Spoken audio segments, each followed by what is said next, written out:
Sí, buenos días, presidenta, buenos días a los secretarios, a la gobernadora. Dice alguien que yo conozco que es hora de que le toque a los que nunca les había tocado. Bueno, creo que es bastante evidente que la obra y el trabajo de su administración, bueno, está muy enfocada en eso. Y justamente sobre este particular es que quiero hacerle la primera pregunta. Mire, ayer fue un día muy importante en la iconografía de la Cuarta Transformación. No se mencionó aquí en la mañanera, pero ayer fue 1 de julio. Sí, subimos ahí un video bonito. Se cumplieron 7 años, ¿no?, del triunfo de la Cuarta Transformación, un hito realmente importante en la historia política nacional. Se cumplieron ayer 9 meses de su administración, presidenta, y bueno, los 9 meses marcan también un punto importante en la gestación de cualquier proyecto. Es como pues dar a luz, ¿verdad?, una situación.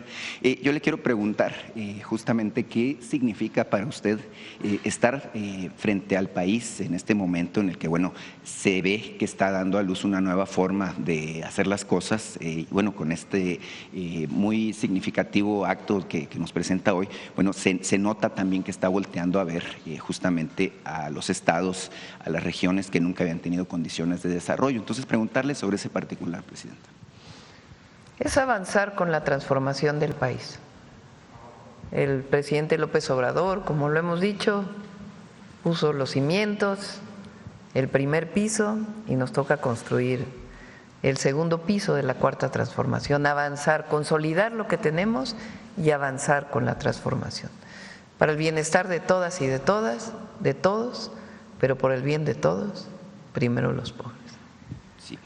Muchas gracias, presidenta. Mire, evidentemente siempre yo hablo por mi tierra, por mi estado, y bueno, usted ha sido muy generosa con Sonora también, nos ha dado pues muchas condiciones. Recientemente se anunció este polo para el desarrollo, para el bienestar.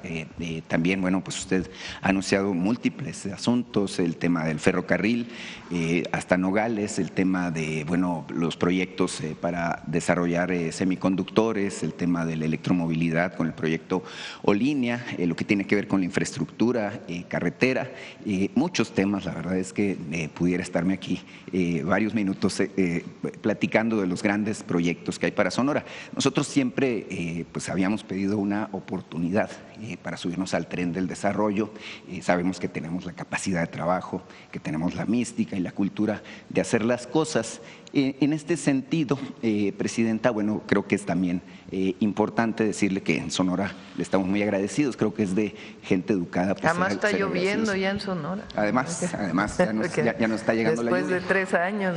Hay, por cierto, un plan integral para… Ya se abrió la frontera. Para abastecer Hermosillo. Bueno, se abre el 7, ¿no? Y empezamos por Agua Prieta, la frontera con Douglas. Entonces, la verdad es que hay una manera muy especial de parte de su gobierno de ver, observar, atender las carencias, los problemas, las aspiraciones que tiene Sonora. Y en este sentido, presidenta, bueno, preguntarle qué es lo que sigue, qué es lo que usted ve. Nosotros siempre hemos dicho que queremos ser la tierra del presente y del futuro de México y, bueno, actuar como una especie de locomotora para el desarrollo nacional. Usted nos ha provisto de grandes proyectos, de gran visión, y bueno, creo que se ha empatado mucho esto que hablábamos recientemente de lo que es el Plan Sonora con el Plan México, ¿no? Esta vinculación que hay. Recientemente incluso se estableció un acuerdo con el sector minero para establecer un comité de educación para la minería, justamente para cambiar la narrativa que tiene que ver con la actividad del sector minero, de que sea algo a favor. Hay que recordar que el 27% de la economía estatal pues está vinculada a la minería. Tenemos los famosos minerales críticos, cobre, lo que tiene que ver con tierras raras, lo que tiene que ver con litio, lo que tiene que ver con grafito. Entonces, preguntarle cómo ve usted esta situación de lo que plantea el futuro para nuestro estado. Bueno, Sonora tiene la carretera Bavispe-Nuevo Casas Grandes, tiene la carretera Guaymas-Chihuahua, tiene 2 distritos de riego, ¿no? Son 2, ¿verdad? La modernización de 2 distritos de riego, tiene el programa Agua para Hermosillo, tiene la terminación en este momento de el libramiento del tren en Nogales, obviamente el plan de justicia para el pueblo yaqui, Mayo, y ahora se incorpora el nuevo polo de bienestar en Hermosillo, que no será el único, hay más en Sonora. Y está el puerto de Guaymas, o sea, también Sonora existe, no solamente el oriente del Estado de México. Hay todos los… 2 hospitales del IMSS, además del que se inauguró recientemente, IMSS Bienestar, todos los programas de bienestar. Cada entidad de la República tiene su plan integral. En particular en el oriente del Estado de México, y por la deuda histórica que hay con esta zona y porque además amor con amor se paga, estamos haciendo este programa especial, integral, para esta zona pues abandonada durante muchos años del Estado de México. Claro, de hecho, como usted dice, amor con amor se paga, y en Sonora usted tiene un nivel de aceptación, bueno, pues la verdad inusitado, ¿no? El 83%, de acuerdo con recientes estudios demoscópicos que se han presentado. Y bueno, Presidenta, vimos con mucha atención ayer la llegada del nuevo avión de Mexicana, el Embraer, sí. Y por ahí me dijo alguien, espero que sea una realidad, que están pensando en establecer una ruta directa a través de Mexicana a Hermosillo, utilizando precisamente estas nuevas aeronaves. Ojalá, porque fíjese, cuesta más caro viajar de Hermosillo a la Ciudad de México. Sí, es de los lugares a los que es más caro viajar. Sale más caro viajar a Hermosillo que a Nueva York, por ejemplo, o incluso en ocasiones es más caro que, bueno, casi tan caro como viajar a Europa, entonces es un tema importante. Por cierto, que ahora que Zoe mencionaba el tema de Navojoa y San Luis, hay un proyecto también en puertas para Guaymas, tengo entendido, ¿no? De un hospital del IMSS, no sé si del IMSS Bienestar o del IMSS regular, pero es un tema también importante para nosotros. Presidenta, bueno, me faltó las nuevas plantas de energía solar en Puerto Peñasco. Entonces es una inversión muy importante para Sonora. Sí, cómo no, son más de $2,000 millones, ¿no? Los que están ahí en proyecto para estas plantas que incluso tienen respaldo. Presidenta, el fin de semana pasado se realizó la plenaria de la Comisión Sonora-Arizona, Sonora-Estados Unidos en realidad, en Phoenix. Y bueno, hemos nosotros en Sonora establecido un esquema de asociación con nuestros vecinos del norte, pues de hace ya 66 años, es decir, empezamos a jugar muy adelantados, ¿no? A la lógica de la relación bilateral. Hubo acuerdos importantes relacionados con muchos de los temas que hemos aquí comentado, electromovilidad, semiconductores, aprovechamiento de minerales críticos, agroindustria, tiene que ver con, por ejemplo, con la exportación de ganado a Arizona. Y bueno, la gobernadora Kathy Hobbs y el gobernador Alfonso Durazo, bueno, pues refrendaron justamente esta idea de ir juntos hacia el futuro, porque pues obviamente como megaregión que se ha constituido, pues somos más fuertes y estamos más presentes en este tiempo de economías globales.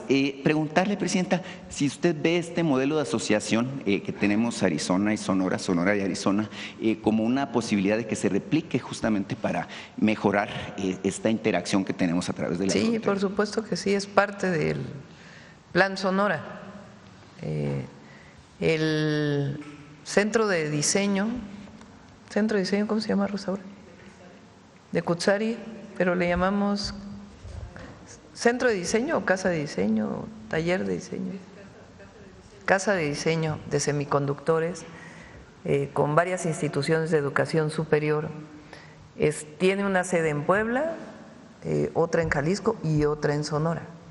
Y entre otras cosas tiene el objetivo de vincular la educación superior y la investigación científica con el desarrollo tecnológico, en particular en Sonora para semiconductores. Sí, claro que sí. Presidenta, muchas gracias. Simplemente comentarle que la presencia del gobernador Durazo pues hizo que rodaran por tierra todas estas especulaciones que había, ¿no? Respecto a que si tenía visa, que si no tenía visa. Bueno, vamos a poner, ya no solamente vamos a hacer el detector de mentiras que por allá ni te mencioné para cerrar, ya vamos a cantar la canción de mentira por ahí. Sí, cómo no. Bueno, como el Reforma hoy, por cierto. Claro que sí. Muchas gracias, Presidenta. No, de una vez para que… Sí.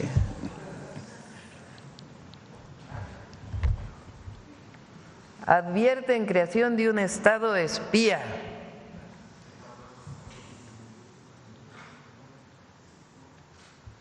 A ver, pone el 16 constitucional.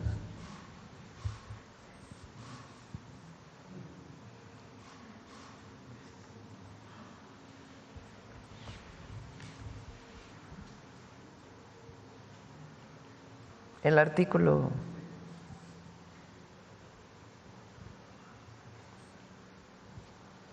Vamos a ver qué dice la Constitución sobre el tema de la posible intervención de…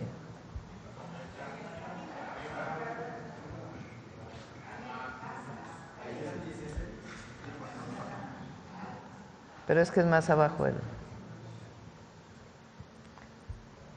Dice, las comunicaciones… Esto es la Constitución, ninguna ley puede violar la Constitución. Entonces dice la Constitución, las comunicaciones privadas son inviolables. La ley sancionará penalmente cualquier acto que atente contra la libertad y privacidad de las mismas, excepto cuando sean aportadas de forma voluntaria por alguno de los particulares que participen en ellas. Ahora, el juez valorará el alcance de estas siempre y cuando contengan información relacionada con la comisión de un delito. En ningún caso se admitirán comunicaciones que violen el deber de confidencialidad que establezca esta ley. Exclusivamente la autoridad judicial federal, ¿qué es lo que dicen las leyes? Es lo que dice el Código Penal. Solamente puede haber una intervención, una localización de GPS, etcétera, bajo orden judicial, a menos que se trate de un desaparecido, de un secuestro, en donde se pide la información directamente a la telefónica para poder atender de manera extraordinaria un caso de este tipo, que no creo que nadie se pueda oponer a eso. Exclusivamente la autoridad judicial federal, a petición de la autoridad federal que faculte la ley o del titular del Ministerio Público de la entidad federativa correspondiente, podrá autorizar la intervención de cualquier comunicación privada. Para ello, la autoridad competente deberá fundar y motivar las causas legales de la solicitud, expresando además el tipo de intervención, los sujetos de la misma y su duración. La autoridad judicial federal no podrá otorgar estas autorizaciones cuando se trate de materias de carácter electoral, fiscal, mercantil, civil, laboral o administrativo, ni en el caso de las comunicaciones del detenido con su defensor. Ya ayer Pepe mostró las otras dos. Es decir, es falso, es mentira que las leyes aprobadas tengan que ver con que el Estado va a espiar. Falso. Se miente deliberadamente. El gobierno no va a espiar a nadie, como nos espiaron a nosotros, por cierto. Yo creo que todos los que estamos aquí, todos, de una u otra manera fuimos espiados, porque todos los compañeros y compañeras son militantes del movimiento desde hace muchísimos años. Bueno, y de este lado también… Espérame un segundo. Entonces, todos nosotros fuimos espiados. Nosotros no espiamos a nadie, absolutamente a nadie. Lo que queremos es construir un país seguro, en paz. Entonces, una intervención telefónica solamente la puede aprobar un juez por Constitución y por leyes. En ningún momento se está espiando a nadie. Entonces, que quede claro eso. ¿Para qué es el Sistema Nacional de Inteligencia e Investigación para la Seguridad Pública? Pues para tener una plataforma única de información. La CURP, ya la Ley de Población desde hace mucho tiempo había definido la CURP como el número de identidad, desde hace tiempo. No es que sea algo nuevo. A ver si tienes por ahí la… No, y la Ley de Población también, donde viene la CURP como parte del número de identidad de todo mexicano o mexicana, que es importante también pues para poder tener un sistema que nos permita pues identificar a las personas, además de la credencial de elector. La credencial de elector tiene una función que es votar. Se ha convertido, porque es la única identidad, pues en nuestro sistema de identidad. Pero si ustedes se fijan, la credencial de elector también tiene la CURP, el número de CURP, que es el número de identidad nacional.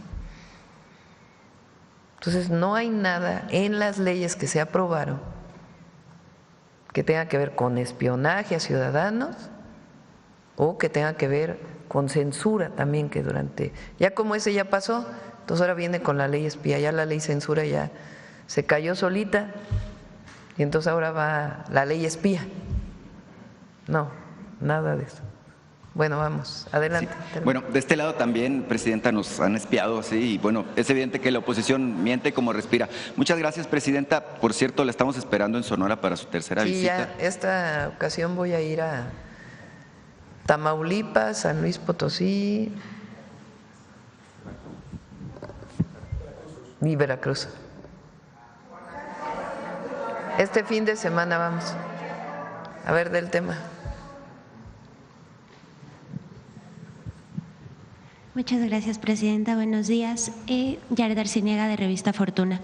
Sobre el tema, Presidenta, ¿podrían comentarnos cómo va el proceso para reconstruir la carpeta asfáltica y el sistema de desagüe en Ecatepec? Ya que muchas colonias de este municipio han presentado muchos problemas después de que administraciones anteriores incurrieron en desvío de recursos y pues dejaron inconclusas muchas obras. Pon el videíto de ahí de Ecatepec. No, ¿dijiste Ecatepec? Ajá, de Ecatepec. A ver, Ecatepec, iba a decir Chalco por el colector que se hizo en Chalco. Las obras que se están haciendo en Ecatepec, si quieres, Efra, de agua. Y Azucena, si quieres. Sí, Presidenta, gracias. En el caso de Ecatepec se identificaron en un diagnóstico junto con el municipio del estado 24 pozos que se encontraban fuera de operación, lo cual ocasionaba un problema bastante serio entre el municipio y la Conagua. Hasta el día de hoy se han rehabilitado 19 pozos que ya se encuentran totalmente en operación. De hecho, se notaron en el video algunos de ellos. Y también se están llevando a cabo la rehabilitación de cárcamos de bombeo, que eso va a ayudar a evitar que se inunden algunas zonas. Son de las primeras obras que ya se arrancaron dentro de estas 101 acciones. Un buen número de ellas se encuentran en Ecatepec. Gracias. Muchas gracias. Sobre la carpeta asfáltica. Se está haciendo dos cosas en este momento, tanto los municipios como el Estado, como el gobierno federal, estamos repavimentando en algunas zonas. Pero lo que vamos a hacer es donarles 10 trenes de pavimentación, un tren de pavimentación a cada municipio. ¿Cuándo llegan los primeros, Jesús? Ya están llegando, presenté imágenes y estaremos completando los primeros 2 en julio y agosto. Entonces, llegan ya este mes de julio los primeros. Vamos a hacer un volado para ver a quién le toca. Ah, ¿ya decidieron? ¿A quién le toca? Nesa y Texcoco. Y vamos a ir entregando trenes de pavimentación. ¿Qué quiere decir trenes de pavimentación? Son equipos. ¿Por qué no lo explicas, Jesús, los equipos? Sí, el tren de repavimentación consiste en una fresadora, es decir, este equipo que tritura el asfalto existente y lo levanta.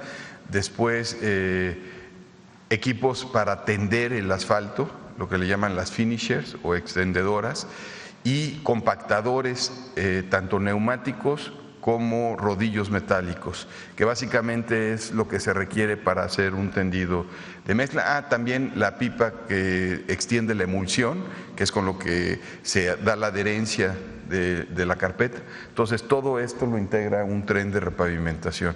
Ya empezamos a entregar los primeros. Los primeros equipos fueron imágenes de compactadores y de extendedoras que estamos ya entregando, y se va a completar el tren entre julio y agosto, como mencioné. Aquí se ve lo que consiste un tren. En el caso de los municipios no traen las estabilizadoras de suelo, porque ya son equipos mucho más complejos que requieren reconstrucción de estructura de asfalto. Esos no los traemos, son equipos para las condiciones o los requerimientos de los municipios. Y ya estamos trabajando en Ecatepec en varios frentes. Estamos trabajando en San Bernardino, Guadalupe, Victoria. Allá ya concluimos 2 kilómetros. En el caso de Texcoco y Ecatepec estamos en Lecharía, Los Reyes y San Bernardino. Ahí estamos haciendo 15 kilómetros de repavimentación. Muchas gracias. ¿Qué va a pasar con ello? Va a haber mucho ahorro. Pues ya no se contrata completa la pavimentación, la repavimentación, que también en algunos lugares se requiere, sino que ya los municipios van a tener su personal, ya corre a cargo de las presidencias municipales y ellos van a contratar el asfalto, pero ya van a tener un equipo que todo el año puede estar repavimentando. Muchas gracias, presidenta. En otro tema, en estos días ha habido mucho nerviosismo en el sector bancario, a pesar de que la capitalización del sector está en niveles históricamente altos, más del 15%. ¿Qué nos puede decir de la estabilidad de nuestro sistema de pagos, presidenta? Porque este episodio con los bancos no se puede comparar con otros momentos de problemas en el sector bancario. No, primero representan un porcentaje muy pequeño de todo el sistema financiero nacional. Segundo, hay reglas y normas de lo que se tiene que hacer frente a una circunstancia específica. En este caso hubo una intervención para evitar pues que no tuvieran flujos como normalmente tienen los bancos, una decisión que se tomó por parte de la Secretaría de Hacienda en coordinación con la Comisión Nacional Bancaria y de Valores y el propio Banco de México. Se está en comunicación permanente con la Asociación Nacional Bancaria, de tal manera que todos los bancos tienen información, se está en coordinación. Una muestra de ello es nuestra moneda. Hoy la moneda, el peso está en 8.75, creo, 18.75, 77. Entonces, 18.78. Entonces, eso es una muestra pues de la confianza que hay en la economía mexicana. Y frente a cualquier problema que pudiera haber ocurrido con estos tres bancos, se están tomando medidas y todos los días se está revisando. Entonces, no hay un impacto mayor y cualquier impacto, pues están tomando las medidas para fortalecer al sistema financiero nacional. Muchas gracias, presidenta. Sobre este mismo tema, ayer tuvieron una reunión con el sector bancario y se garantiza la estabilidad del sistema bancario, como usted nos comentaba, y que este evento con 3 instituciones está encapsulado. 2 preguntas sobre esto, presidenta. ¿Qué pueden esperar los usuarios y el sector bancario en materia de prevención contra el blanqueo de capitales con la iniciativa que se envió hace unos días al Congreso? ¿Cómo se prevendrían las prácticas vinculadas con el intento de usar el sistema de pagos para actividades irregulares, presidenta? Se fortalecen las capacidades de la UIF para poder prevenir.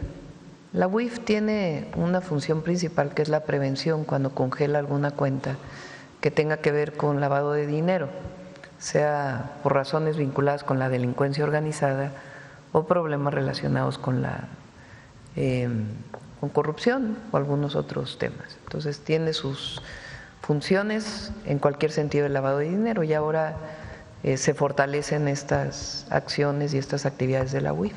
Y se está trabajando con los bancos para ver qué más se tiene que hacer para fortalecer a nuestro sistema financiero nacional. Muchas gracias, presidenta. Para finalizar con este tema del sistema de pagos y del sector bancario, ¿qué podría comentarnos sobre la situación del mercado fiduciario, en donde, a diferencia del sector crediticio, sí Banco tenía una mayor participación?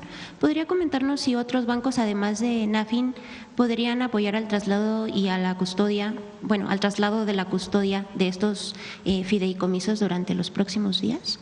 Se está trabajando en ello. Yo preferiría que lo informara el secretario de Hacienda, que tiene la visión completa y creo que le corresponde en trabajo particularmente con aquellos que tenían como fiduciario alguno de los dos bancos y trabajar directamente con ellos y ya hacer pues el anuncio integral. Pero se está trabajando en ello. Por último, Presidenta, muchas gracias. Híjole, sobre este contribuyente que ha venido postergando pues a través de juicios el pago de impuestos, dijo a sus inversionistas hace un par de años en sus comunicaciones al mercado de valores que había llegado a acuerdos con el SAT para lograr descuentos en algunos paquetes de créditos fiscales y de adeudos, pero siguió interponiendo recursos para desafiar sistemáticamente al SAT. ¿Habrá posibilidad de que ellos busquen otra vez negociar, Presidenta? A ver, cuando una persona, cualquiera que ésta sea, decide pagar frente a una revisión fiscal, algún crédito, en fin, la ley establece, porque no es un asunto subjetivo o particular del SAT, una serie de descuentos que se pueden aplicar a los intereses, por ejemplo. Entonces, si decidieran pagar, pues se aplicaría como cualquier deudor del fisco, pues los beneficios que esto tendría frente a la posibilidad de pago. De no serlo así, pues tiene que seguir con la resolución de los jueces o de los ministros. Pero no es algo particular para… ¿No podrían esperar mayores beneficios? No, pues es lo que dice la ley. Recuerden que por Constitución ya no se pueden condonar impuestos. Antes se condonaban impuestos a partir de la decisión presidencial.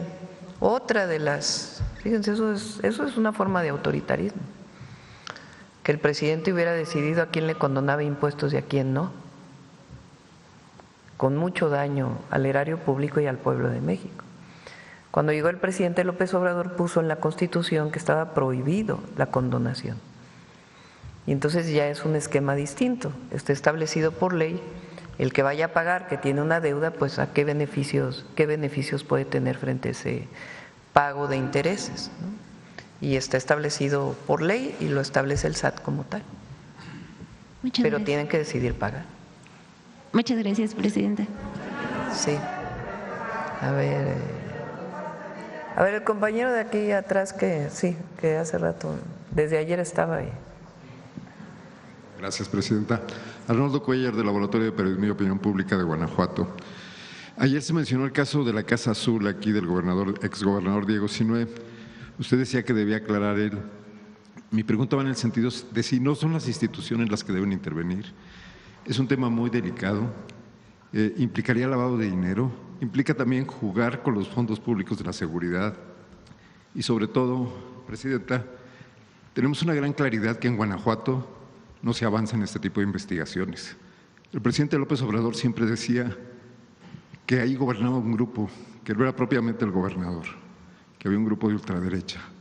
Y creemos que eso le puede impedir a la gobernadora Livia Denisse García avanzar en este tema. ¿Sería posible que desde el gobierno federal se interviniera, por ejemplo, con el tema… El gobierno federal no. ¿Quién hace investigaciones? Las fiscalías. Las fiscalías pues tienen autonomía. Entonces, si hay una denuncia en particular a la Fiscalía General de la República, pues la Fiscalía tendría que ver si tiene atribuciones para ello e intervenir. De parte del gobierno federal no ¿La unidad de inteligencia financiera, Presidenta?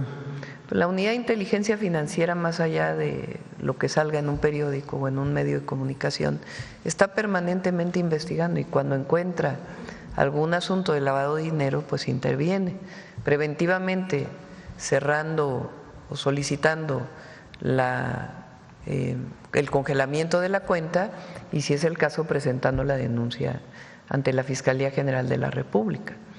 Pero en este caso, pues tiene que haber… ¿Quién tiene que intervenir? Las fiscalías. Entonces, ¿la Fiscalía de Guanajuato puede intervenir? Hay una Fiscalía Anticorrupción que no ha procesado a nadie en años, desde que se creó.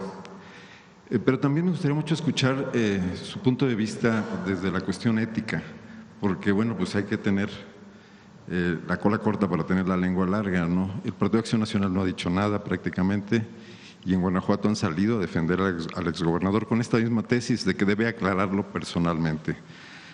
a mí particularmente me inquieta y también a mucha gente en Guanajuato, que este círculo vicioso donde la preocupación por la seguridad de la población creciente en Guanajuato y en muchas partes se ha usado para aumentar presupuestos públicos hacia la seguridad y para que estos se manejen de forma opaca con el pretexto de no dar información a la delincuencia organizada. Parece que se ha generado ahí un gran negocio entre empresas de seguridad y políticos. Tiene que aclararse. Tiene que aclararse. La Auditoría Superior de la Federación es una de las instituciones que puede hacer una auditoría. La Fiscalía General de la República, si tiene atribución, si fueron fondos federales, pues tiene la posibilidad de hacer una investigación. Y las propias fiscalías y las propias instituciones de auditoría del Estado de Guanajuato. ¿Coordinaría a la gobernadora o le pediría amablemente? Depende de ellos. Yo creo que el exgobernador tiene que aclarar. Se está diciendo que él tiene una casa a nombre de una empresa que él contrató, en la cual vive ahora. Es una empresa donde el gerente es un ejecutivo de la que él contrató en Guanajuato. Hay un juego ahí, por eso pensaba yo que la Unidad de Inteligencia Financiera podría tener algo que decir, como pasó con García Luna. Sí, pero hace las investigaciones a partir de lo que va encontrando y tiene la atribución para hacerlo. El tema aquí es que es un contrato que hizo el exgobernador con una empresa y presuntamente vive en una casa de esta empresa en los Estados Unidos. Entonces, de comprobarse que eso es cierto, pues es corrupción. Pero, ¿quién tiene que hacer la investigación? Pues las instituciones que tengan que hacer esas investigaciones. Entonces, de parte de nosotros no vamos a iniciar no vamos a poner nosotros la denuncia. Quien encontró esta circunstancia o quien revise o frente a los datos que están, si lo hace la Fiscalía, pues tiene que hacerlo la Fiscalía. Y también en Guanajuato, y tiene que dar cuentas el exgobernador. Estaremos atentos. En otro tema, Presidenta, el agua en Guanajuato, aprovechando también que está aquí el director de la Comisión Nacional del Agua, ya está avanzando este proyecto convenido con el Gobierno del Estado para llevar agua a varios municipios del Estado, pero sobre todo a León, desde la presa de Solís, en el sur del Estado. En León existe un histórico manejo del agua que privilegia sobre todo a los grupos privados.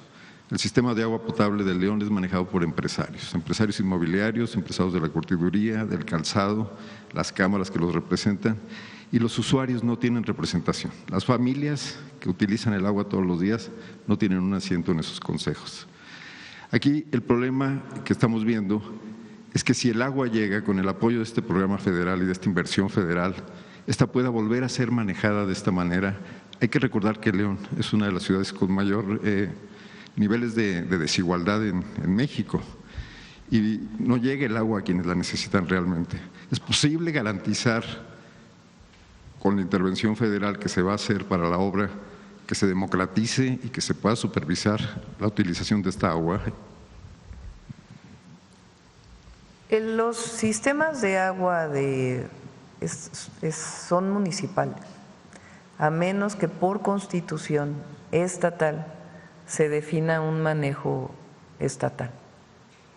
La Federación coadyuva y apoya obras de infraestructura, pero cada uno de los municipios que está aquí tiene su propia institución, su propia área que se dedica a la administración del agua, a la gestión del agua municipal. En algunos estados lo han concentrado en el estado, entre otras cosas porque a veces los municipios no tienen los suficientes recursos, pues ni siquiera para pagar la electricidad de una planta de tratamiento. Pero es algo que se tiene que definir internamente porque la Constitución es muy clara de que una de las atribuciones de los municipios libres y en su autonomía pues es la administración del agua y el saneamiento. Entonces, en el caso de León, Guanajuato, pues es así. ¿Qué podemos hacer nosotros cuando hay recursos públicos federales para apoyar que haya más acceso al agua potable? Pues pues es garantizar que la inversión federal llegue a todos lados, que no solamente llegue a una parte. Pero es la ciudadanía, el pueblo de León, Guanajuato, pues quien tiene también que demandar a su propio gobierno que el agua llegue a los distintos lugares, dado que esa es finalmente la función de un organismo operador del agua. Y finalmente también con este tema del agua, sabemos que, y eso me gustaría si lo puede responder el director de la Comisión Nacional del Agua, sabemos que se está construyendo una planta de nanotecnología para procesar el agua, tratar el agua en León, pero no hay mayor información, se desconoce la inversión. El dato que tenemos es que no ha habido el permiso federal para que esta planta, que ya está realizándose, incluso creo que está por terminarse, opere, y el plan es regresar el agua a la presa del Palote en León, que recibe aguas de lluvia. Hay mucha inquietud entre ciudadanos de que se puedan mezclar aguas tratadas con aguas pues sin ningún tipo de tratamiento, ¿no? Agua limpia, digamos, solamente con la suciedad que trae, porque viene de la sierra. Entonces, saber si existen ya los permisos, si los ha tramitado ya el Sistema de Agua Potable de León ante la Comisión Nacional del Agua y si se puede transparentar también esta información para que se conozca por la ciudadanía de Guanajuato.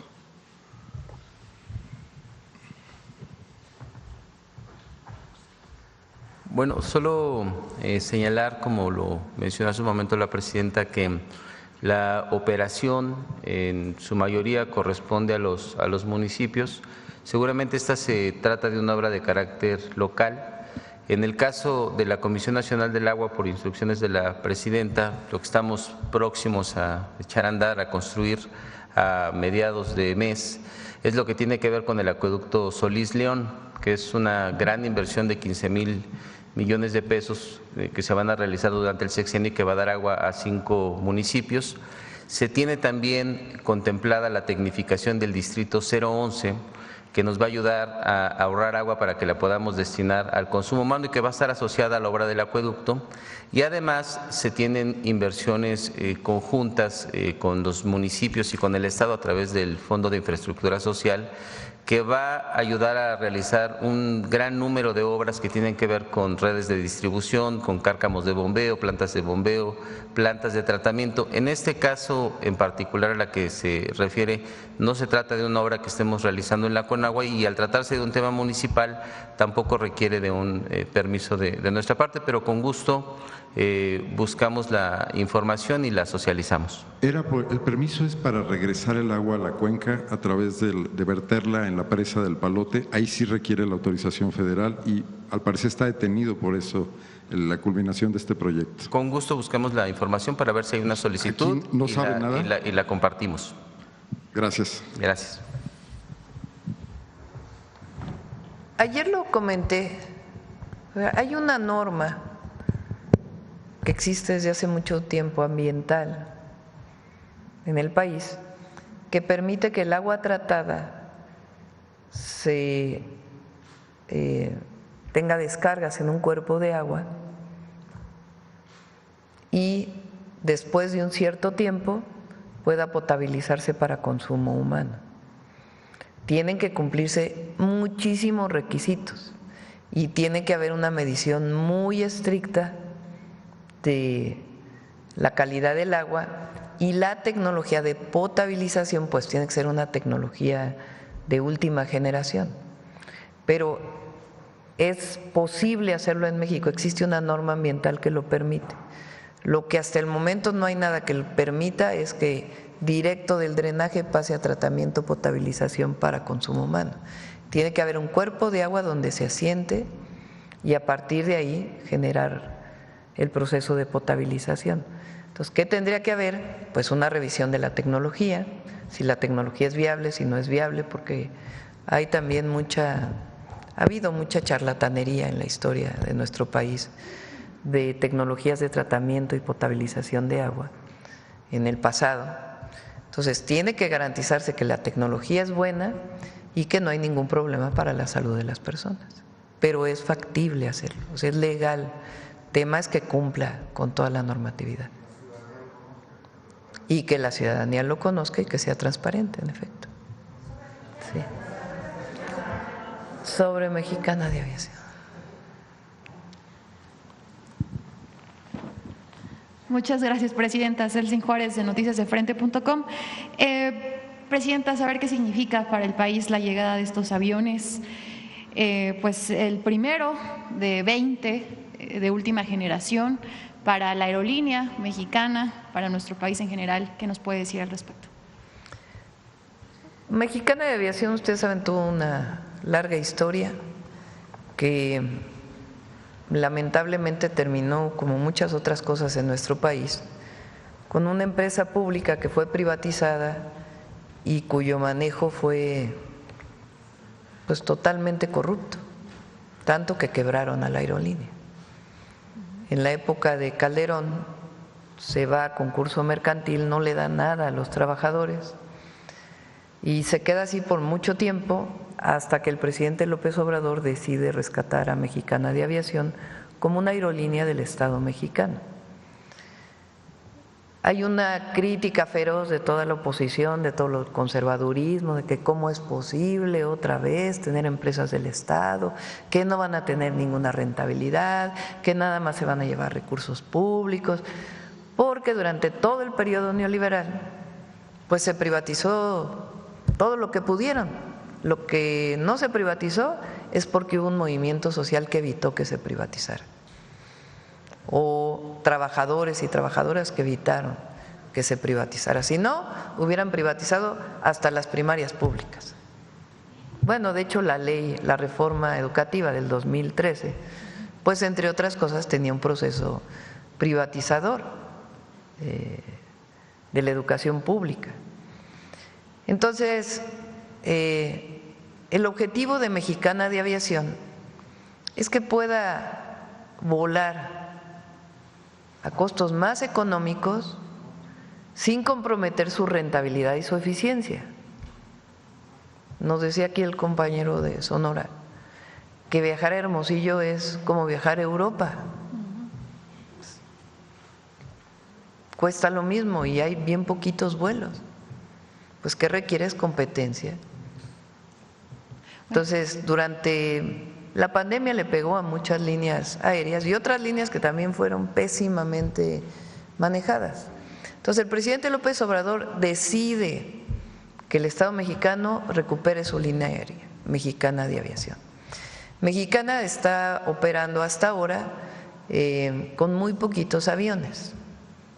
Entonces, ahora van a llegar entre el 2025 y el 2027 20 aviones Embraer. Son aviones fabricados en Brasil por una empresa brasileña. Ayer le preguntaba al embajador, es una empresa brasileña de 90% de capital privado y 10% de capital estatal, que tiene aeronaves muy eficientes, muy innovadoras. México ya tiene desde hace tiempo Embraer y muchos otros lugares del mundo.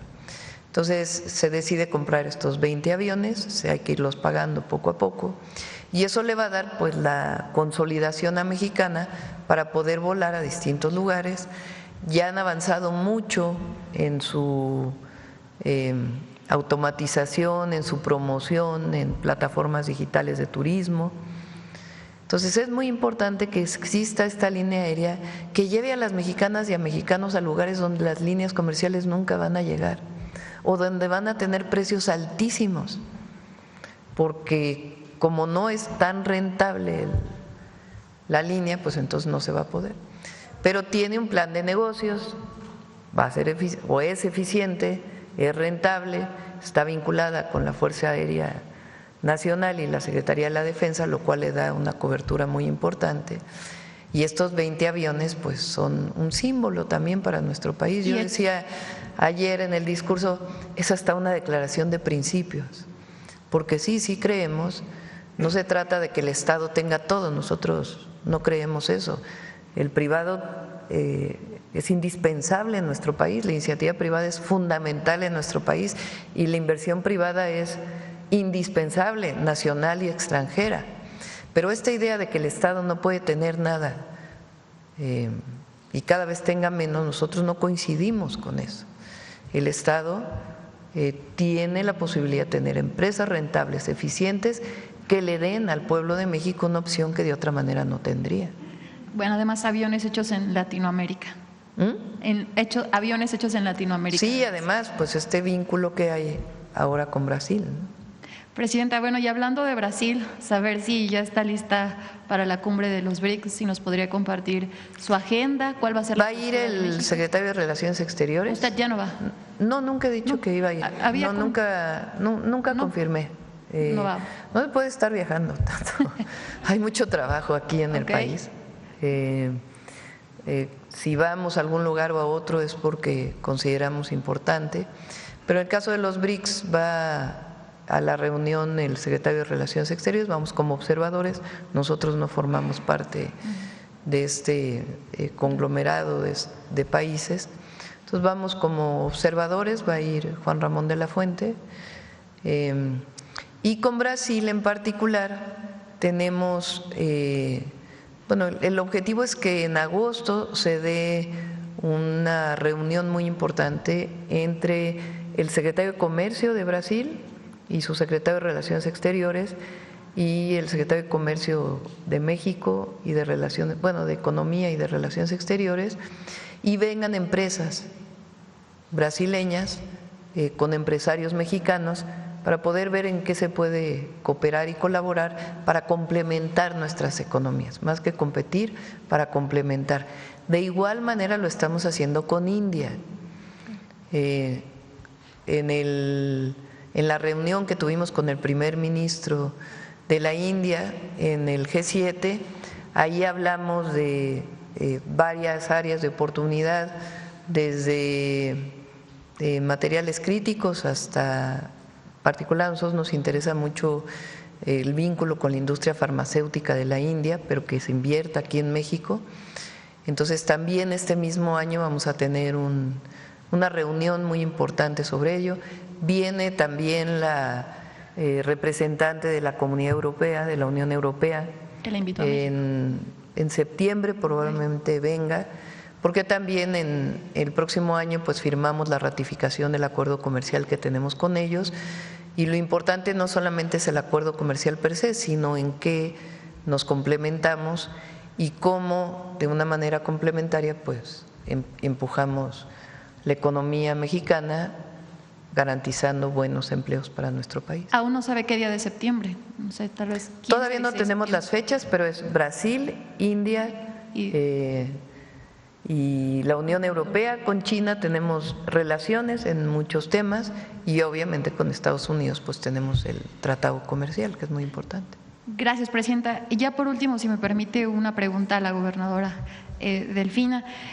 Maestra, preguntarle pues sobre este plan, que además, bueno, sobre el municipio específicamente de Nezahualcóyotl, que a la par de sumarse a este plan que acaban de anunciar, pues también será sede del primer polo de desarrollo económico, como apenas lo anunciaron la semana pasada. Pues, ¿qué significa, gobernadora, para los habitantes del Estado de México?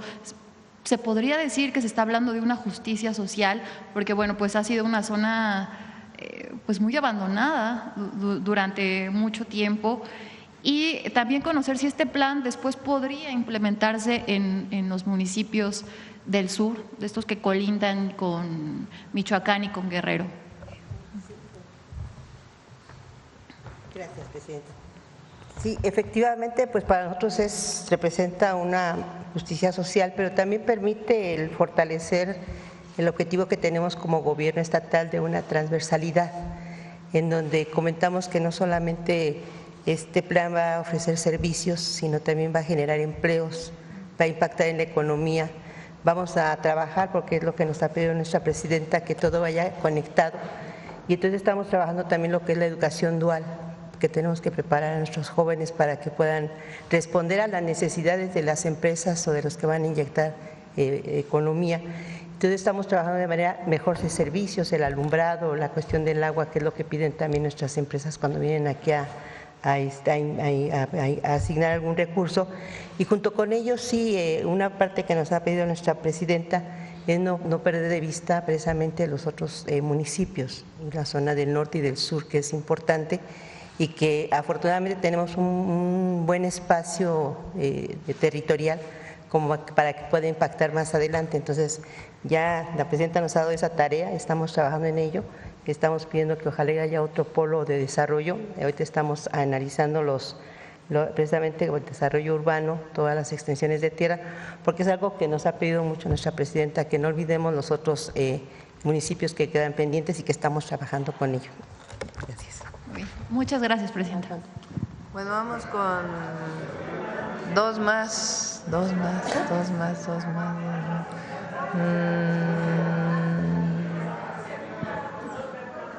A ver aquí.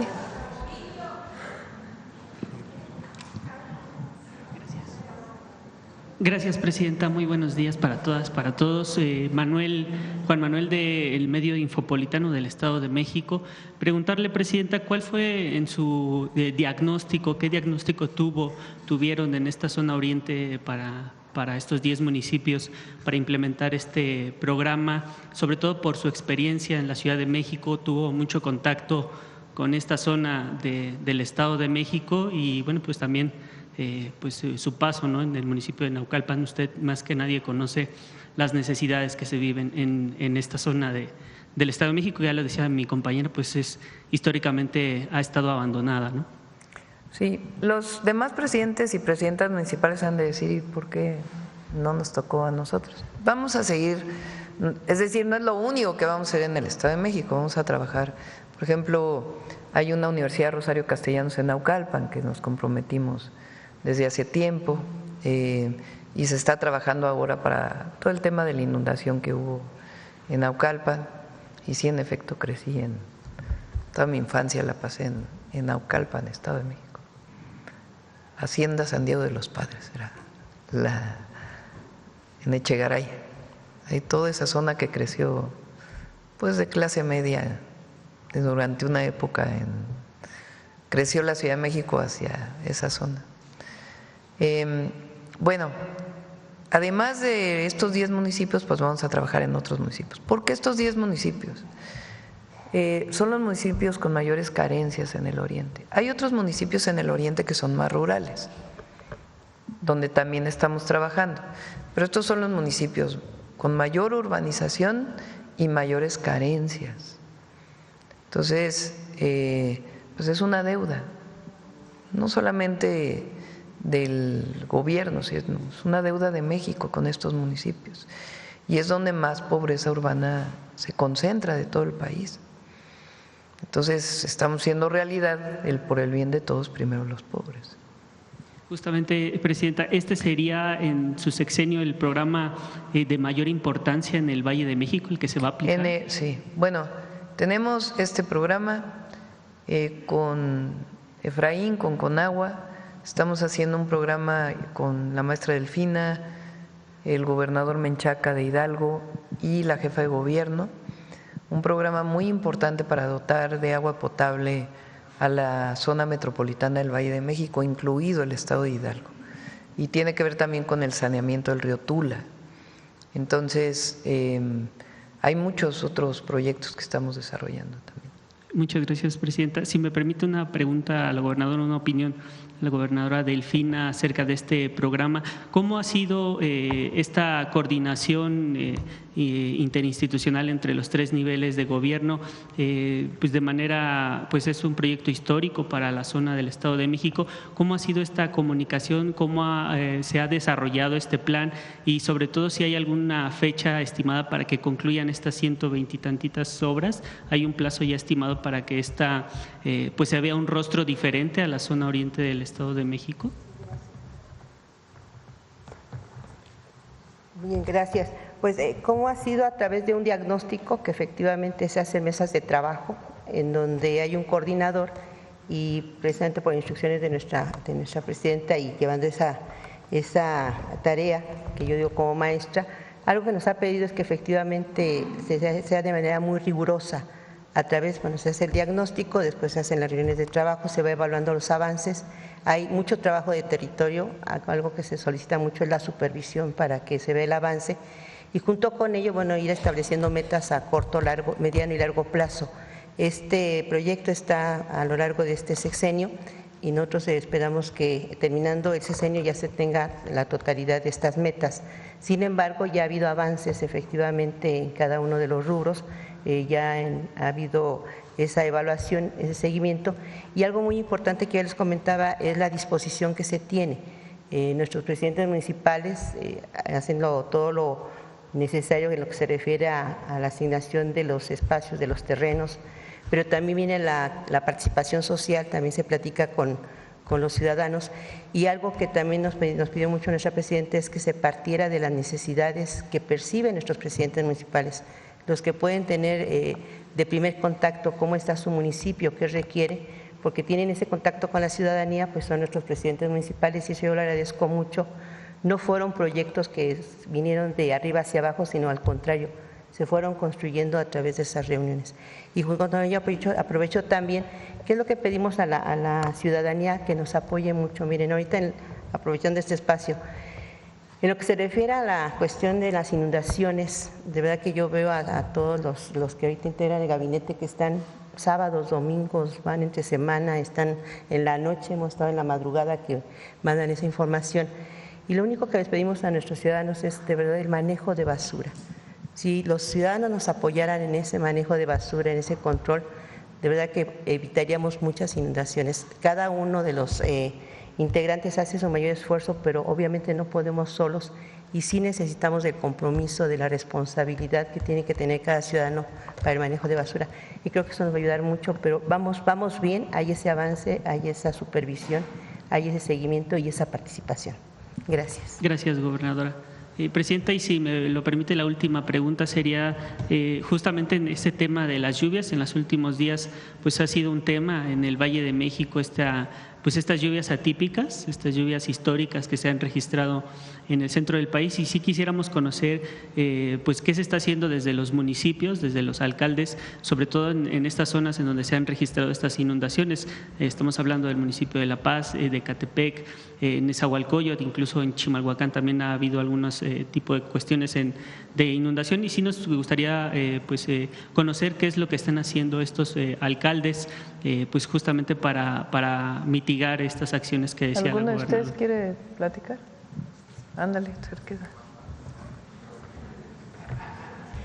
Gracias. Con su permiso, presidenta, se está actuando de manera coordinada con la CONAGUA y de manera importante se han venido realizando por instrucciones de la gobernadora recorridos con la CAEM. Es importante decir que en el caso de nuestros municipios tenemos diferentes características distintas. Los años que tiene nuestra infraestructura hidráulica en algunos municipios es mucho más vieja que en las otras. Entonces, estamos trabajando sobre un plan integral, además es permanente. Como ya lo dijo la gobernadora, prácticamente hemos estado 24/7 trabajando también con el sistema de agua de la Ciudad de México, que es para nosotros una parte muy importante. Hay que recordar que nosotros somos una cuenca, todo el Valle de México somos una cuenca. Nosotros en el oriente recibimos también agua fundamentalmente de lo que baja de la Sierra de Santa Catarina y toda la cuenca que viene de Iztapalapa, y es lo que nos hace esa cuneta también ahí en el municipio de La Paz. Es importante decir que estamos, presidenta, trabajando con el gobierno de la Ciudad de México, también con el metro de la Ciudad de México, porque bueno, tenemos afectaciones tanto en la línea A como en la línea B, y estamos trabajando en un plan integral, insisto, permanente, que nos ha permitido ahora también en el marco de garantizar que en esta integralidad de la planeación para la inversión que tiene el Plan del Oriente del Estado de México, pues evidentemente no solo se resuelva la infraestructura, sino que la calidad de vida se vea reflejada en que haya las condiciones hidráulicas necesarias, el abastecimiento de agua, y que también esto sea para las empresas en el polo de bienestar pues un mecanismo de atracción para que no tengamos algún problema de infraestructura que impida estas limitaciones, cuando en el Oriente pues habrá una gran cantidad de empleos que también estarán a disposición de las mexiquenses y los mexiquenses. Gracias, presidente. ¿Listo? Gracias. Vamos a ver la última aquí. Buenos días, presidenta. Claudia Sheinbaum, muchas gracias. Soy Aisa García de Telesur. Quiero hacerle algunas preguntas sobre el tema de Estados Unidos. Ayer Cuba se quejó de que el gobierno de Estados Unidos emitió un memorándum presidencial donde reafirma el endurecimiento de la política de bloqueo de más de 60 años, incluso más endurecimiento después del 2017, cuando se obstaculizó la llegada de remesas de los migrantes cubanos, etcétera. Hay varios países de la región, como Brasil, Bolivia, que se han pronunciado en contra de esta medida. ¿Cuál sería la postura de su gobierno? También en contra. México es el país que desde hace decenas de años votó en contra del bloqueo a Cuba, y esa ha sido una posición que hemos mantenido, fíjense, ahí sí, independientemente de los gobiernos, unos más, otros menos, pero se ha mantenido y esa va a ser siempre nuestra posición. Presidenta, en otro tema, hay gran preocupación, sobre todo hay medios que están destacando cifras bastante preocupantes sobre la baja incautación de armas en la frontera de México con Estados Unidos. Estaba leyendo un informe de un medio que es bastante prestigioso, que es de Conservation, y otros medios de Texas donde hablan de datos, de informes fronterizos, de datos federales que revelan, la verdad, una marcada disminución en la incautación de armas de fuego y municiones también en la frontera. No la quiero abrumar con cifras, pero los agentes fronterizos han incautado 435 armas y rifles con destino a México desde el 1 de octubre de 2024 a la fecha, muy poco si se compara con los 1.110 incautados entre el 1 de octubre de 2023 y el 30 de septiembre del 2024. Y bueno, los agentes fronterizos en esos informes han dicho que se ha incautado un total de 82.452 balas, comparado con las 390.998 incautadas en el año 2024. La pregunta es, ¿cómo se va a proteger México? México ha estado haciendo demandas, incluso en la Suprema Corte, contra las empresas que venden armas. ¿Le vamos a seguir comprando armas a estas empresas o vamos a poner aranceles a estas armas que llegan a México? Es que es la entrada ilegal. O sea, de manera legal, los únicos que compran armas realmente pues es la Defensa Nacional o la Marina. ¿Y se la compran? Pero la entrada, en algunos casos sí, en otros casos no. Pero hay muchas armas incluso que se fabrican aquí en México, en los propios talleres de la Defensa Nacional. El tema es que son entrada ilegal de armas. Hubo hace algunos meses una incautación importante que hizo Estados Unidos, pero después de eso en efecto ha disminuido. Y nosotros lo exigimos siempre. Es de los dos lados, no puede ser solamente de un lado. Pero Estados Unidos no está haciendo la mucho. Cantidad de armas que utilizan los grupos delictivos, la delincuencia organizada en México, pues viene de Estados Unidos. En una de las llamadas que tuve con el presidente Trump, le decía, ¿cómo puede explicar usted que un lanzagranadas que tiene un grupo de la delincuencia organizada pase de manera ilegal de su país a mi país? ¿Dónde están las revisiones que tienen que hacer ustedes en la frontera? Pareciera y que eso solo lo vamos a seguir defendiendo. Aquí pues hacemos nuestro trabajo, pero ellos tienen que hacerlo, así como nosotros disminuimos el paso de drogas, particularmente las sintéticas, aunque no solo, particularmente el fentanilo, y se ha reducido de manera importante. De igual manera nosotros lo que pedimos es que haya una reducción de las armas de Estados Unidos a México. Está el caso, ya lo tocamos alguna vez aquí, después ya no, de Rápido y Furioso, el increíble caso en el periodo de Obama con Calderón, que permitieron la entrada de armas supuestamente porque iban a ver, le iban a poner un chip para saber a dónde llegaban. Pues nomás entraron, le quitaron el chip y armaron a los grupos delictivos. Y no hubo nadie sancionado. nadie en aquella época por parte de Estados Unidos. Y eso que hubo personas que perdieron la vida, estadounidenses, vinculados con la operación Rápido y Furioso. Entonces, además de que eso nunca acabó por aclararse y no hubo sanciones, pues en este caso, en todos los acuerdos que tenemos, siempre se pone, porque debe haber reciprocidad.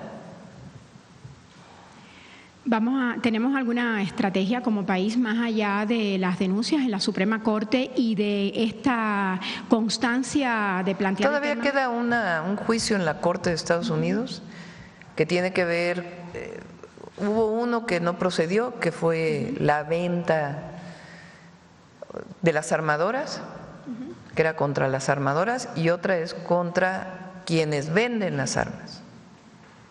Esa todavía continúa. ¿Podemos poner aranceles? ¿México puede poner aranceles? Pues es que no es un tema, pienso yo, de aranceles, ¿no? En el caso de las que no son de las que no son ilegales, digo, de las que se compra. No creo que esa sea una política que disminuya la entrada de armas. Pero sí, decirlo en la mañanera nos ayuda mucho. Presidenta, hay un tema sobre las aduanas que usted ha tratado mucho aquí. Hace unos días entrevisté a uno de los candidatos a presidir CAREN, que es la Confederación de Agentes Aduanales. Ahora van a tener elecciones pronto.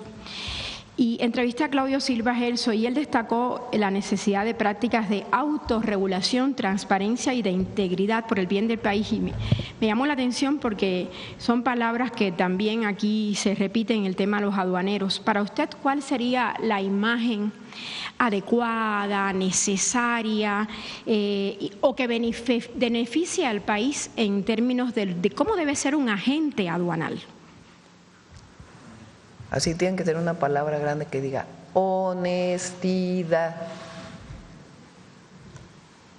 Y punto. Y eficiencia.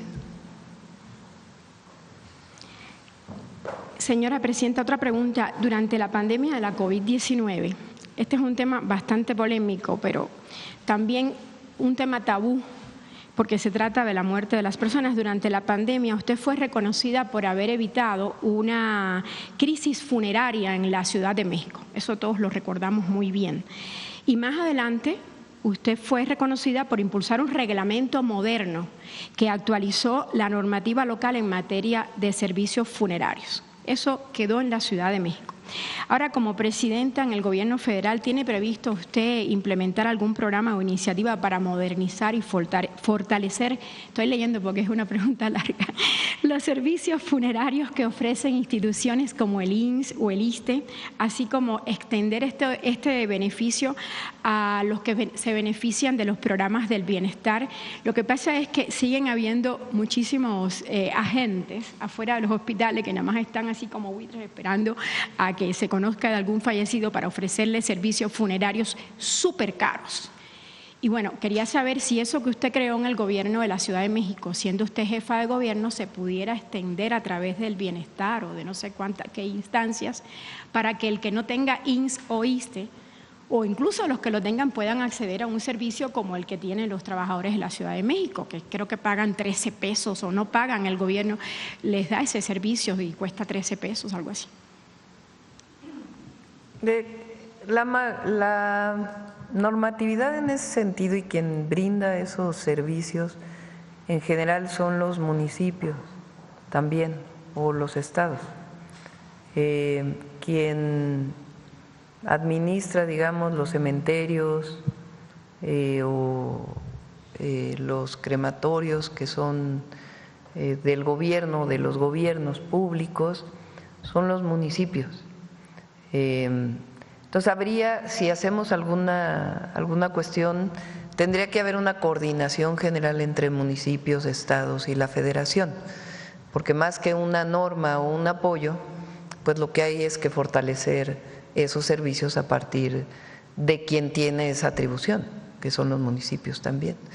Entonces lo estudiamos para ver cómo apoyar a la gente siempre. Y sobre este tema, bueno, parecido. Presidenta, su gobierno ha logrado acuerdos con los dueños de gasolineras que están dando resultados, todos nos beneficiamos de eso, y también con productores de tortilla, de maíz y todo eso. Pero ha habido algo con el tema de las primas de los seguros médicos, han aumentado hasta un 26%. ¿Hay alguna forma o tienen ustedes contemplado, ya sé que no se regulan precios, que usted me lo ha aclarado, pero hay alguna forma de contener esta alza o de pedirle amablemente que lleguen a un acuerdo las aseguradoras? Porque imagínense que ya ni siquiera aumentan el nivel de la inflación, ¿no? Ahora lo mejor que podemos hacer es tener los mejores servicios de salud públicos. Esa es nuestra convicción, nuestra orientación.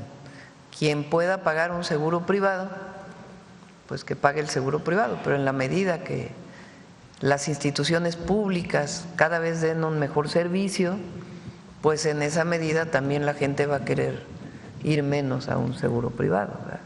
Y ahí también pues se van a contener los precios. Y va mejorando poco a poco. Del 2018 a la fecha mejora. Y tenemos un plan que estamos siguiendo para seguir mejorando la atención pública de la salud. Finalmente, Presidenta, hablando de la atención pública, ayer se habló algo de la subrogación de servicios de hemodiálisis. Aprovechando que está aquí el director del INSS, Zoé Robledo, hay muchos comentarios. Yo no soy experta en este tema de la subrogación, la verdad, pero me gustaría saber, porque dicen que les va a costar más al gobierno dejar de subrogar a particulares. No, eso lo dicen los particulares. ¿Quieres comentar? Gracias. Sí, ayer... No los particulares, los que tenían ese negocio. Exacto. Sí, ayer se comentaba del tema del servicio de laboratorio. Ahora, sobre el tema de hemodiálisis, hay dos grandes movimientos y tendencias que estamos trabajando en el sector salud. Por un lado, que los pacientes que tienen insuficiencia renal y que necesitan esta terapia, también se promueva mucho el uso de la diálisis peritoneal ambulatoria, es decir, las personas que en su casa hacen este proceso durante la noche y no tienen que ir necesariamente a una sala de hemodiálisis. La Organización Mundial de la Salud recomienda que sea el 50%, nosotros estamos entre el 55% y 45% en diálisis. Esa es una primera parte. No les gusta desde luego a los prestadores de servicios privados de hemodiálisis porque es una acción mucho más de salud pública que tiene que ver con la educación de las personas que están en este tipo de terapia. Esa es la primera parte. La segunda efectivamente es recuperar, como lo veíamos aquí para el Plan del Oriente del Estado de México, la prestación directa de los pacientes hemodializados en las instalaciones propias. En el IMSS, uno de los servicios que más se subrogó es justamente el hemodiálisis. ¿Qué es lo que hemos estado haciendo? En vez de hacer contratos, irnos a la prestación directa en nuestras propias instalaciones. Hay además ya estudios que demuestran que al paciente le va mejor cuando hay continuidad en el lugar en donde acude y no tiene que atenerse a los cambios de un proveedor y otro. Cada vez que hay cambio de proveedor, por cierto, hay manifestaciones y una serie de elementos. Entonces, no es un asunto de costo-beneficio tampoco, que también se decía, entre otras cosas porque se han modificado las normas. Cuando Alejandro Sbarch era director de COFEPRIS, se modificó la norma que establecía, fíjense nada más, que toda sala de hemodiálisis tenía que tener todo el tiempo un nefrólogo. Eso lo que lograba era que cuando hacían las instituciones los análisis de qué le costaba más caro o cuál era el mayor beneficio, irse a la privatización. ¿Quién había hecho esas normas? Los propios prestadores de servicios privados. Y efectivamente, como lo ha señalado la presidenta, quienes están en servicios privados, con seguros privados, adelante. Pero nosotros tenemos que garantizar que la prestación sea en las instalaciones con nuestro personal, porque, insisto, hay evidencia que a los pacientes además les va mejor. Muchas gracias, director Zoé Robledo. Una última pregunta, presidenta. Perdón, compañeros. El Senado de Estados Unidos aprobó grabar las remesas ayer y el Banco de México dio a conocer una caída en el 4% de las remesas. Por fin el viernes se va a presentar una estrategia. Sí, vamos a presentarla, yo creo que no este viernes, porque todavía Estamos revisando algunos temas.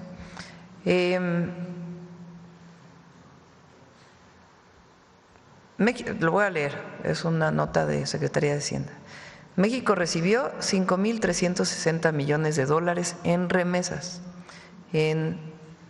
Subieron 4.2% respecto del mes anterior en cifras desestacionalizadas. Respecto al dato del 2024 sí es menor, pero hubo una caída muy importante en mayo de las remesas. La razón principal es que muchos de nuestros paisanos, por lo menos es la estimada, dejaron de ir a trabajar durante cierto tiempo y hubo una caída por diversas razones, entre otras también pues la persecución en algunas zonas de Estados Unidos. En junio aumentaron respecto a mayo, todavía son menores del 2024, pero nosotros creemos que van a seguir aumentando con la plática que tenemos con organizaciones de allá, con nuestros propios paisanos y los consulados. ¿Qué se aprobó en el Senado? Recuerden que primero habían planteado un porcentaje del 5% de impuestos a las remesas que enviaban las personas no nacionales, o sea, que no tenían la doble nacionalidad. Si tenías nacionalidad estadounidense y enviabas remesas, no se te cobraba. Y cualquiera que fuera tu situación migratoria, si no eras ciudadano estadounidense, pagabas el impuesto frente al envío de remesas. Nosotros nos movilizamos, sí, nos movilizamos pacíficamente. ¿Cómo?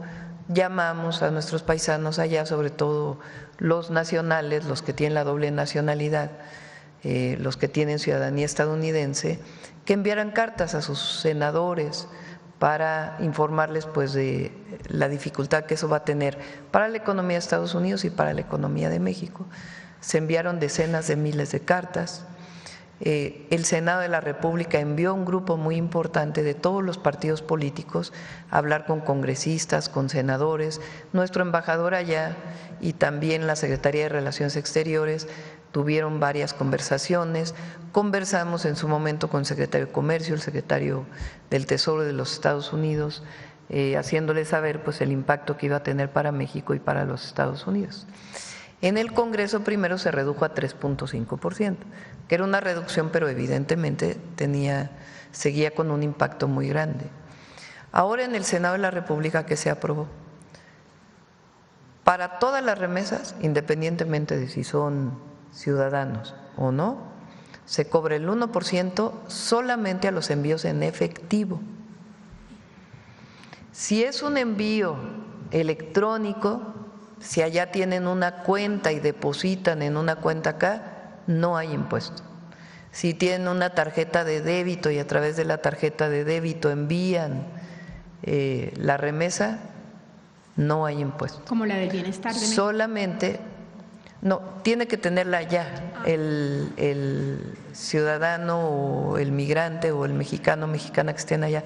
Por cierto, esta es una medida no solo a México, es a la India, que son los primarios receptores de remesas de todo el mundo, de Estados Unidos, y a todos los países de América Latina. No solo es para México, pero hay que decir que México fue el único país que nos movimos para pedir que esto no fuera así.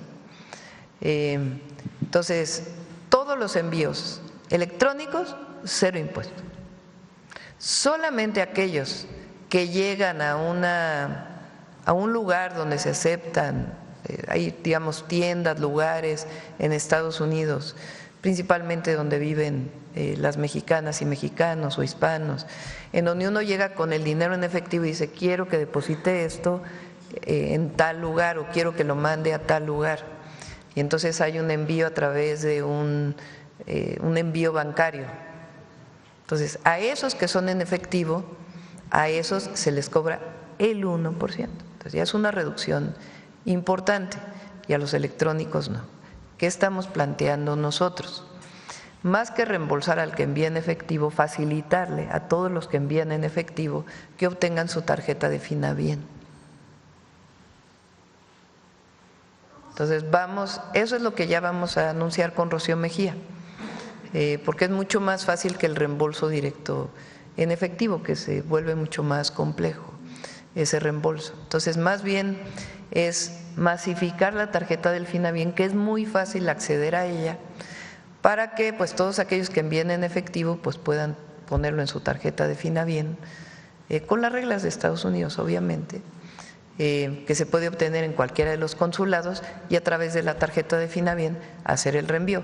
Incluso estamos trabajando para que la comisión que normalmente cobra el remesador pues sea mucho más baja, todavía más baja de la que ahora ya tiene Finabien.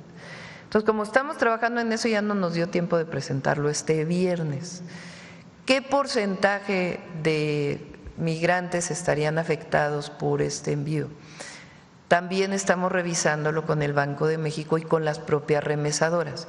De acuerdo con el Banco de México, solo el 1% recibe el envío en efectivo. Sin embargo, las remesadoras hablan de un máximo del 22%. Entonces, estamos revisando exactamente qué porcentaje es y cómo es que se cobraría este impuesto y a quiénes y en dónde, para que podamos dar pues todo el apoyo. Pero el apoyo principalmente sería para aquellos que se les dificulta sacar una cuenta de banco o una tarjeta de débito, que obtengan su tarjeta de Finabien con todas las reglas que establece Estados Unidos, y eso pues daría mucha facilidad para poder enviar sus remesas con una cuota todavía menor de comisión, y entonces pues que se reciba completo. Pero digamos, nosotros hubiéramos querido que fuera cero, pero de todas maneras es un logro muy importante. Y yo digo, ¿de quién? Pues de nuestros paisanos allá, que tomaron la iniciativa de enviar las cartas a sus senadores y que fueron escuchados. Muchas gracias, doctora Claudia. Bueno, ya cerramos porque ahora son 9:40, creo que es la más tarde que he seguido. Detector de mentiras. Mañana, pero mañana. Con su permiso, Presidenta, buenos días a todas y todos. Desde que inició el periodo extraordinario de sesiones en el Congreso de la Unión, un coro desinformador de políticos de oposición, comentaristas y hasta dueños de medios de comunicación han lanzado mentiras en contra de la Ley de Telecomunicaciones y Radiodifusión, la Ley del Sistema Nacional de Seguridad Pública, la Ley Nacional de Investigación e Inteligencia y la Ley de la Guardia Nacional. Con mentiras han intentado minar los derechos de las audiencias y también, con mentiras, intentaron evitar que las instituciones de seguridad pública puedan, con orden judicial de por medio, tener más herramientas para el combate a los delitos de alto impacto. ¿Qué interés está detrás de quienes se niegan a que la ley reconozca nuestros derechos como audiencias? Porque hay políticos, comentaristas y dueños de medios de comunicación que se oponen a fortalecer las instituciones para combatir los delitos. Si no se está del lado de las audiencias o del lado de las y los ciudadanos o del lado de la seguridad pública, ¿del lado de quién está? Veamos el video del detector de mentiras de esta semana.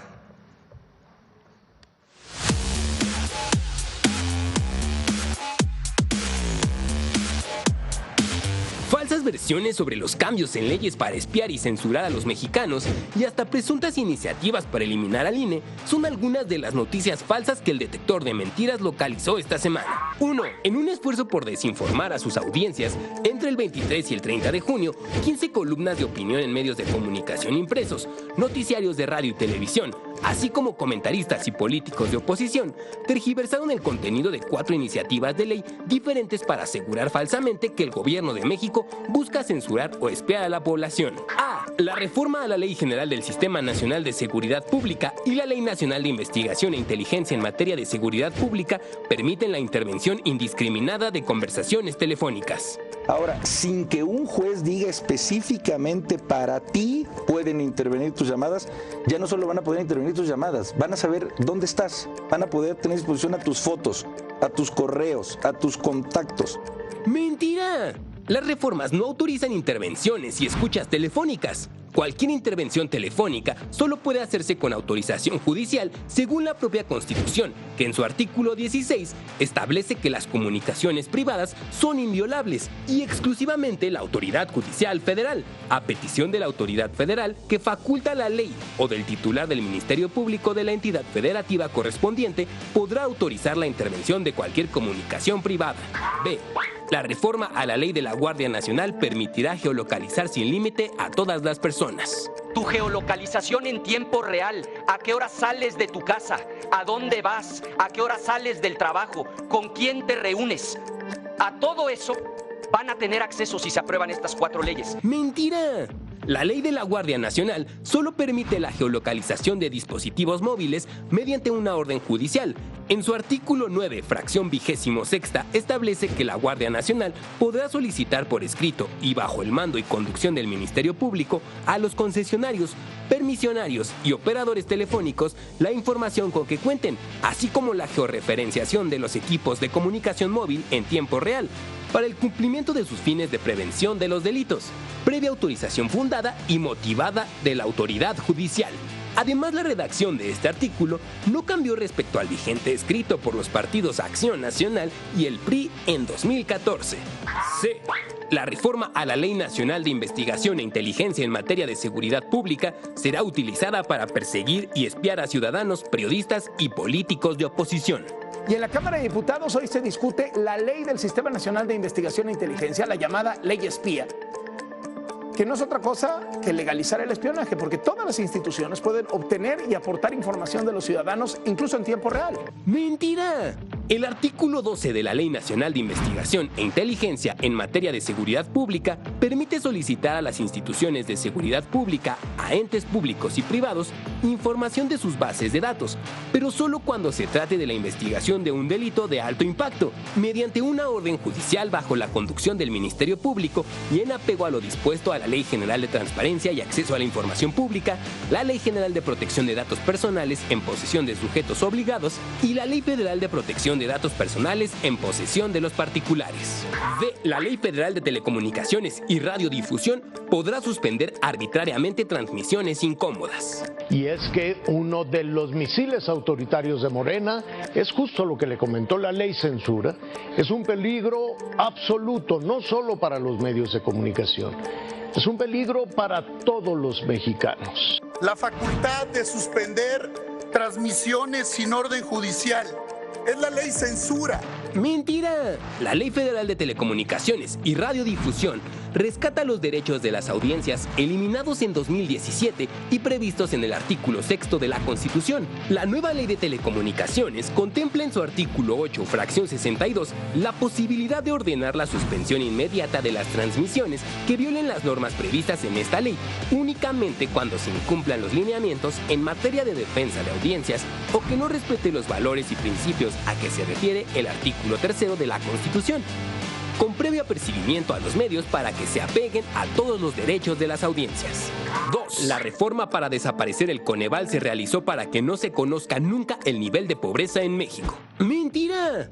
En la mañanera del pueblo del 24 de junio, la presidenta Claudia Sheinbaum negó que su administración pretenda desaparecer la medición de la pobreza y explicó que esas funciones serán transferidas al INEGI, instituto que ya realiza la encuesta nacional de ingreso-gasto.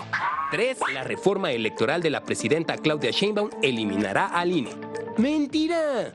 La presidenta Claudia Sheinbaum no ha presentado una reforma electoral. Sin embargo, el 25 de junio, en la mañanera del pueblo, adelantó que esta reforma mantendría el carácter autónomo del INE, buscaría reducir el gasto destinado para los procesos electorales y mejorar el proceso de integración de las listas de legisladores plurinominales. 4. México ya no podrá votar en la ONU porque tiene una deuda millonaria. México ya no puede votar en la Asamblea General de la ONU.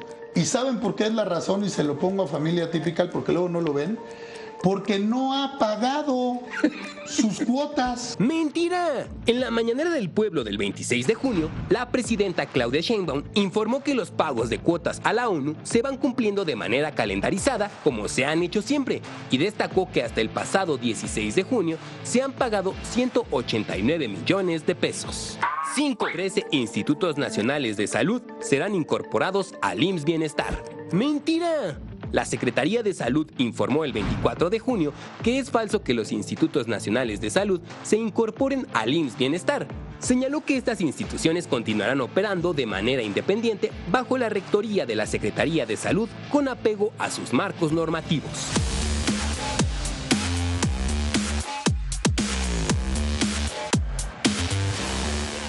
Muchas gracias, presidenta. Gracias. Un saludo y un agradecimiento a todas las diputadas, diputados, senadoras, senadores que en unos cuantos días aprobaron leyes muy importantes para el país. Saludo también a los coordinadores de los 3 partidos que son parte de nuestro movimiento. Sobre el huracán, informamos si quieren más tarde, Tamaulipas tuvo un problema de inundación importante, está ahí Laura Velázquez trabajando con el gobernador y si quieren mañana lo informamos y en un rato también. Ya sé. Ya, mañana, pero mañana.